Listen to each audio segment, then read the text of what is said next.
Ustedes que son padres de familia. Buenas tardes, señoras y señoritas. Aquí está el DJ.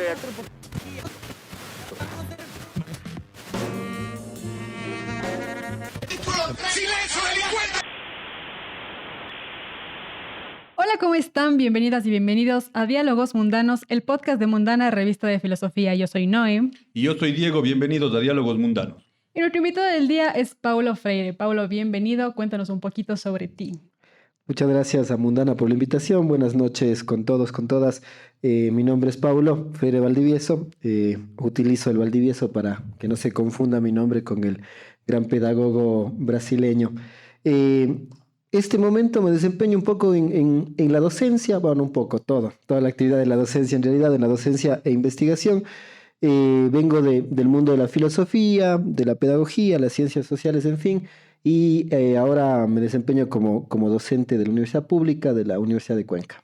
Perfecto, creo que podemos empezar con nuestro primer segmento de Noticias que ponen en riesgo a la humanidad.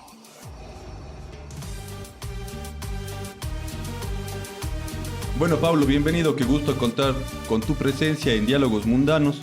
La idea de este segmento es pasar revista un poquito a las noticias del acontecer mundial, nacional, pero enfocarnos un poco a la reflexión filosófica, y es un gusto tenerte porque vamos a hablar justamente de educación. Y quería empezar con una noticia porque el 24 de enero de este año, en el Día Internacional de la Educación, la UNESCO señalaba el papel crucial que desempeñan la educación y los docentes en la lucha contra el discurso de odio, un fenómeno que se ha multiplicado en los últimos años con el uso de redes sociales, dañando el tejido de nuestras sociedades. Y me llamaba muchísimo la atención porque generalmente en estos días de reivindicación siempre se hacen como poemas, ¿no?, de lo bueno y las buenas cosas de la educación o de cualquier tema, pero llama mucho la atención que el odio sea un elemento fundamental a tratar este momento por parte de la educación. Entonces, aquí en Diálogos Mundanos tú eres el tercer comentarista del programa, así que estás bienvenido a intervenir las veces que quieras en tus comentarios. Dale. Y por supuesto tu intervención en esto. A ver, yo tengo una relación de amor y odio con la educación. Mi trabajo gira un poco en torno justo al tema de construcción, digamos, de performatividades en torno a la educación y cómo el currículum históricamente ha venido construyendo estos seres que somos. Y desde esa perspectiva, claro, uno siempre piensa en la educación como la salida a los problemas, pero si nos ponemos a pensar, la educación como institución en realidad es fundada para homogenizar, digamos, ¿no? Inicio de las repúblicas latinoamericanas, la educación es pensada justamente no como aquel escape a los problemas o como aquella luz que va a desarrollar nuestros pueblos, aunque ese es el discurso, sino más bien como el espacio en el cual se puede construir un ciudadano hombre en ese momento que era, digamos, de alguna forma totalmente relacionado con lo que se quería que se desarrolle en ese momento, tanto en la mano de obra, tanto en la gente que desempeñe los cargos públicos y tal.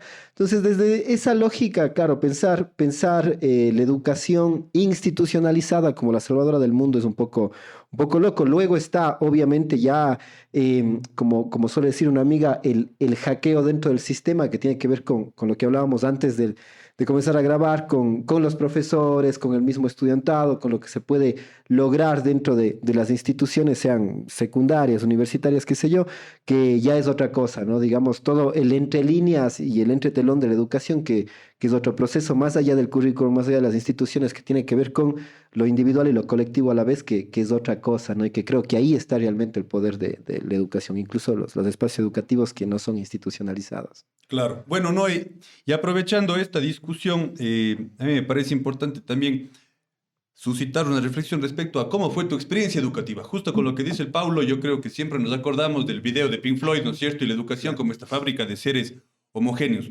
¿Cómo fue tu experiencia o cuál es tu reflexión después de haber pasado por primaria, secundaria, universidad y enfrentarte ya al mundo laboral? ¿La educación te dio lo que necesitabas o...? A ver, depende.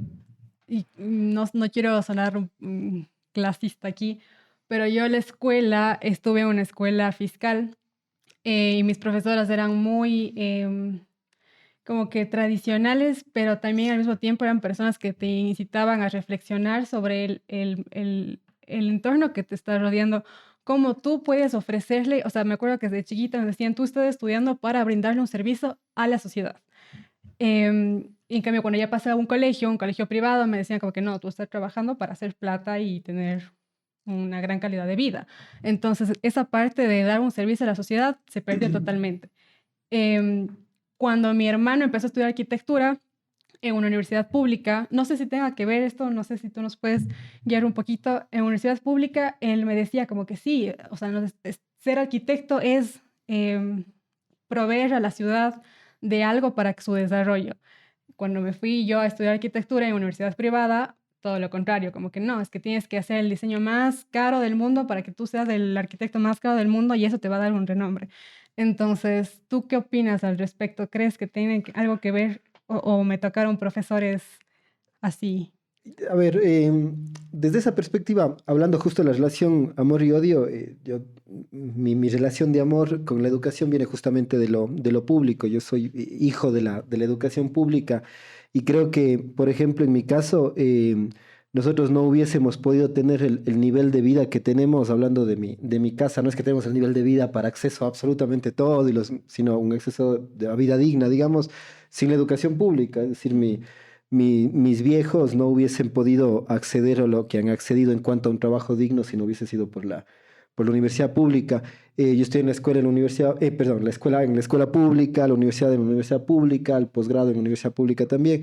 Entonces, creo que sí hay otra visión del mundo en la universidad pública, más allá de, otra vez, el tema de los currículums y también de las individualidades que puedan estar dentro de la universidad. No todo es color de rosa, no todo está bien, no todos los profesores tienen esa visión social y comunitaria que podría tener la universidad pública. Hay muchos profesores que tienen una visión totalmente del otro lado dentro de la misma universidad ¿Crees pública. que esta visión social es fundamental dentro de la educación? Sí, de toda, no solo de la pública. Yo creo que debería estar presente en lo público y en lo privado. Cualquier El tipo de problema cosa. es que esa visión en nuestra sociedad prácticamente está desapareciendo, digamos, dentro de la formación. Ahora, dentro de los colectivos como estos que siempre se están formando y que están discutiendo cosas, está presente, pero me parece que la formación educativa, tanto en bachillerato, en la escuela, en pregrado y tal, cada vez ha venido como a reducirse más en pro de sacar profesionales más rápido para luego vender posgrados más rápido y profesionalizarse mucho más Un rápido. sistema industrial Sí, dentro que de la no nos educación. permite, y creo que tiene que ver con la velocidad en la que estamos viviendo también, que no tenemos mucho tiempo para pensar las cosas y el sistema educativo está yendo hacia allá, sin darnos mucho chance de pensar las cosas, sino acumular y acumular conocimientos que al fin y al cabo están presentes, pero que no tenemos mucho para irlos racionalizando, irlos reflexionando. Claro. Y a propósito de eso que dices, bueno, la segunda noticia dice que la Secretaría General Iberoamericana justo presentaba en el mes de abril un informe que revela un importante aumento en la matrícula de las instituciones de educación superior. Hemos pasado en Latinoamérica de 21.7 millones a 29.9 millones de estudiantes del 2013 al 2021. Sin embargo, el financiamiento está estancado. La mayoría de países están en algo entre el 4%, 4.5%, y son apenas 4 países, Costa Rica, Chile, Guatemala, Nicaragua y República Dominicana, que destinan cerca del 20% del gasto del gobierno en educación. Entonces, eso también dice mucho, ¿no? Porque si vos bien señalas, o sea, la educación nacional de los países tiene esta idea de formar ciudadanos para su república, también es cierto que el financiamiento de una u otra manera permite esto que tú comentabas, que las personas puedan trabajar en esta famosa igualdad de oportunidades. Y más bien sobre eso quisiera preguntarte, ¿qué es lo que vos opinas respecto al estado de la situación de la igualdad de oportunidades y si la educación pública sigue siendo ese espacio o ya hemos ido perdiendo un poco la batalla? Yo creo, desde el día uno que pisé la universidad pública, creo que la universidad pública nos iguala y creo que eso es algo que sigue estando presente. Los dos espacios universitarios que conozco por mi formación, hablando de países, los dos tienen universidad pública y gratuita. Argentina y Ecuador. Argentina tiene libre acceso, son cientos y cientos en los primeros años y si nosotros no tenemos libre acceso a la universidad pública, creo que es una cuenta pendiente y una discusión bastante amplia y que tiene que ver básicamente con el presupuesto, la infraestructura y tal, que yo creo firmemente en el libre acceso a la universidad, porque creo que es el único espacio que realmente permite el acceso a una vida digna y al hecho de escalar justamente en esos sueños hacia los que queremos ir como individuos, como grupos sociales y tal. No, y ahora vos, que mencionabas este tránsito entre la educación pública y la privada, y decías algo que es importante, ¿no? Porque al final hay una orientación política en la educación privada que de una u otra manera forma ciudadanos en otras condiciones. Cuando vos te enfrentas, digamos, al mercado laboral, como llaman ahora, ¿notas alguna diferencia o ves que hay efectivamente un elemento que distingue a las personas entre la procedencia universitaria?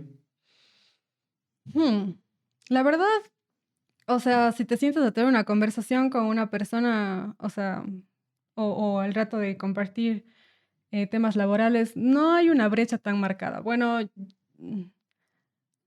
yo desde mi perspectiva, con personas que han salido de universidades públicas, desde la educación pública, o sea, no se ve tan marcado, pero veo las generaciones menores a mí dentro de la universidad, que sí es como algo que se nota un poquito más que se pierde un poquito esta parte social, justamente que mencionabas. Pero siento que el momento en el que entras a trabajar, a la final también siento que el espíritu universitario también se pierde el rato que te gradúas y vas de una a la vida real en la que tienes que pagar cuentas.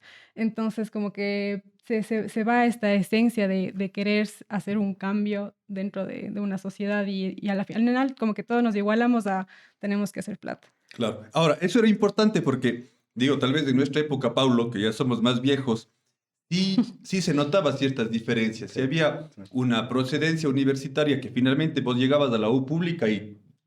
Además que era pagada, digamos. Bueno, además era pagada, estuvimos justo en el tránsito hacia la gratuidad, sí. pero había así una sensación de una politización necesaria. Yo siento que este momento, y más bien te pregunto a vos cuál es tu criterio, aprovechando justo las últimas noticias que tengo acá, porque por ejemplo ahora Argentina está en una movilización enorme por defender la educación pública. Y veía que ahí sacaban, por ejemplo, Cortázar, Catherine Walsh, que fueron hijos de la educación pública. Claro. Y ese era también sentir una posición política, digo yo. Y solamente termino con esta noticia porque esta idea de que la educación pública va perdiendo su politización también tiene mucho que ver con el resultado que la prueba última ser estudiante refleja en el Ecuador, porque en el año 2023 tenemos un resultado nacional de 659 puntos sobre 1000 en todas las asignaturas, que refleja una caída casi de 40 puntos respecto al último examen. Entonces, ¿qué está pasando con eso? Y esta idea de estarnos evaluando permanentemente también no es ir orientando la universidad pública o la educación pública también al tema empresarial.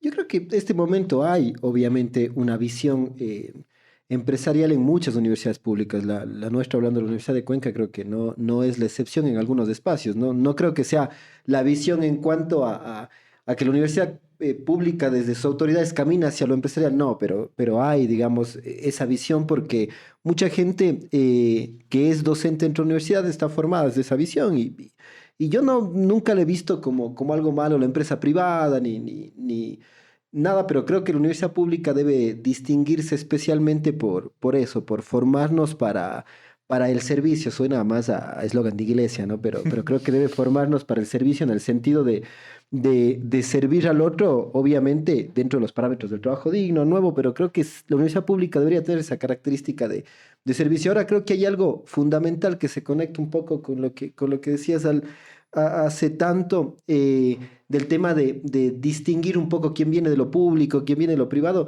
pero creo que también ahí la no distinción a veces de lo público y lo privado pasa por el hecho de quienes están accediendo también a la universidad pública. El hecho del examen de ingreso nos muestra unas desigualdades brutales que hay dentro del país. Es difícil para estudiantes de la ruralidad, por ejemplo, acceder a pesar de los programas que hoy la universidad tiene y tal. Es mucho más complejo y complicado para hombres de la ruralidad, hombres y mujeres de la ruralidad. acceder a la universidad pública que para estudiantes que salen de colegios privados del centro, de la urbe y tal, ¿no? Que tienen otras condiciones, que tienen acceso a información, que tienen acceso a todo lo que está dado por ejemplo, las social medias, los smartphones y tal, te da también un acceso a información mucho más fácil, mucho más rápido. La conectividad y tal, que hay brechas digitales brutales que se ven también en estos procesos. Todavía seguimos teniendo presentes escuelas unidocentes, por ejemplo, que a mí me parece una barbaridad que sigamos teniendo, ¿no?, la presencia de escuelas unidocentes en este país. Y obviamente la realidad siempre es la que sufre las condiciones más brutales cuando hay crisis en los países. Entonces, claro, eso ha hecho. Y luego para no tomar solo yo la palabra, regreso sobre el tema de la identidad, que creo que es importante, la identidad con respecto a la universidad pública, que creo que es importante. Regreso, pero luego para no... Bueno, vamos a regresar, pero ya en el segmento de la Noe, Claro. porque mis 15 minutos de conducción terminaron, así que Noe... Concluyeron y empezamos con Algoritmo Mundano. Y aquí me gustaría como que pasar un poquito de educación, también hablar de cultura. Justo este fin de semana estaba viendo esta serie que se llama Black Mirror, no sé si la han visto. Y hay este capítulo, me parece que es el tercer capítulo de la primera temporada, en la que es el personaje principal, como que todas las personas tienen la oportunidad de tener acceso a un chip que te permite grabar los recuerdos, grabar todo lo que estás viviendo en tu día a día y reproducirlos y repetirlos cada vez que se te dé la gana. Entonces, yo me ponía a pensar, esto dentro de la educación sería algo sumamente útil, como que repetir lo que te dijo tu profe porque te olvidaste, y es como que puede ser una herramienta positiva.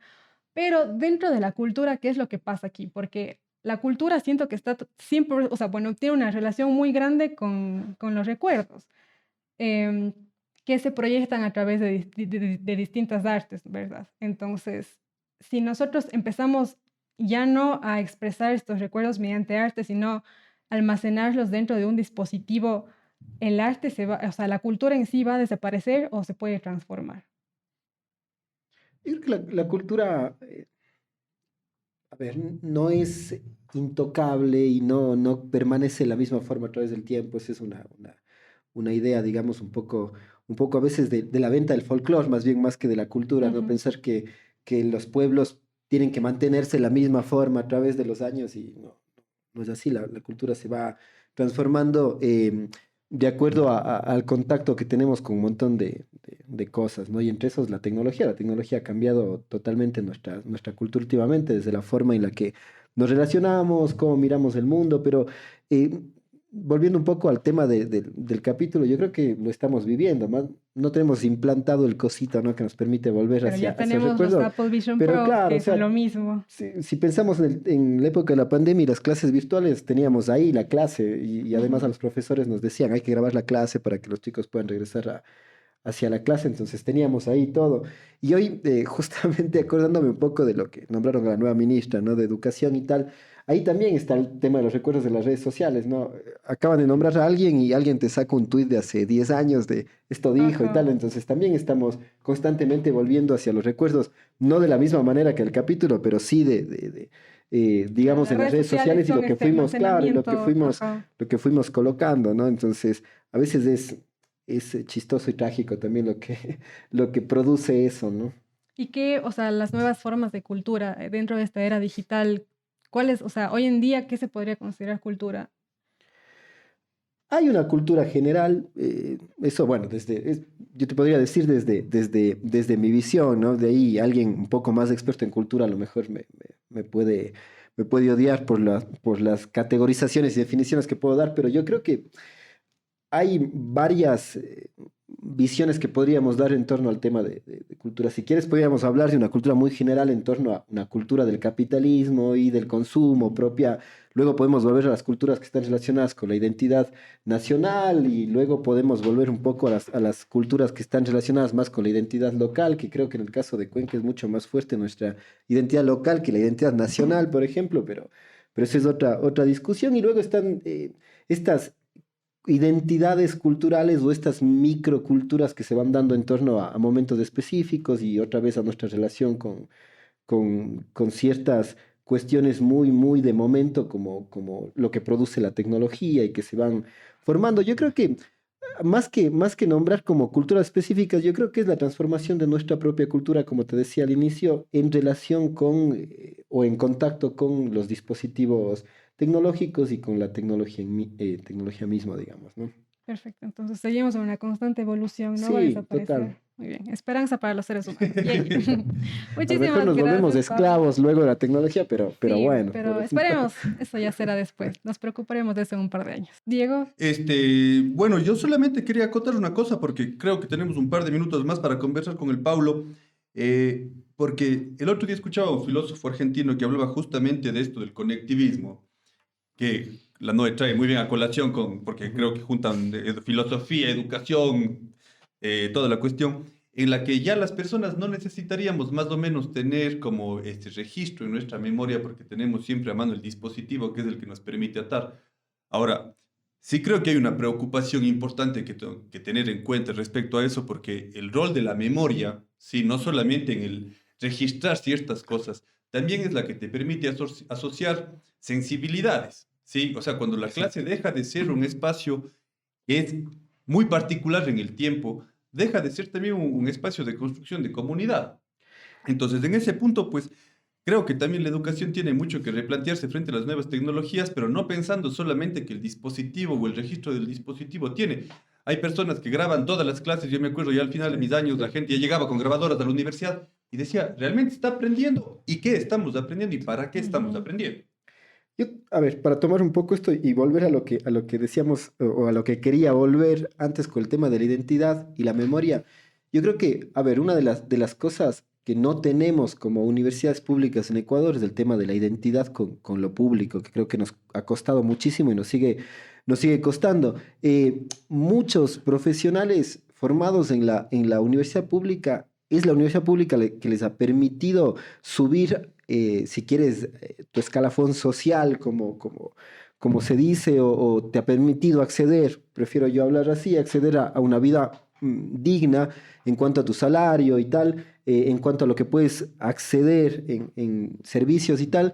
Y esa gente luego se olvida de que fue la universidad pública y lo público lo que le permitió acceder a eso y luego es la primera que está en las filas de la privatización, por ejemplo, de lo público. Y te dicen, no, la universidad tiene que ser pagada, cuando esas personas no podían pagar la universidad cuando la hicieron, por ejemplo, ¿no? Entonces, eso es una cuestión que es re jodida y que tiene que ver un poco con nuestra identidad, con lo público y con nuestra relación con la memoria y que creo que fallamos también como institución cuando pensamos en eso de no politizar nada, pero esa idea de no politizar nada creo que nos ha ido haciendo perder esa idea del debate político que es necesario, ¿no? Esta universidad y las universidades públicas, en su mayoría, siempre se han distinguido por el debate político que creo que es fundamental y que ha enriquecido al país.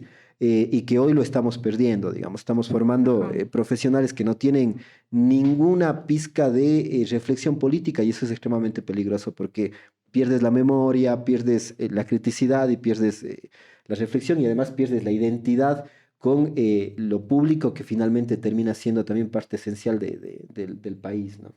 y sobre todo en las universidades privadas, falta muchísimo de cultura política. Siento que asociaciones como las que hay en las universidades públicas no existen en las universidades privadas. Sí, pensar en lo político no es militar necesariamente un partido político, no, es entender cómo hacer una lectura de lo político, que creo que es lo que no tenemos hoy en día. Es decir, se refleja a veces en el voto, no tenemos una lectura política de absolutamente nada. No sabemos cómo votar porque no entendemos lo político. Entonces, creo que eso nos falta. Hemos llevado a pensar que lo político en las universidades tiene que ver con militar en un partido directamente.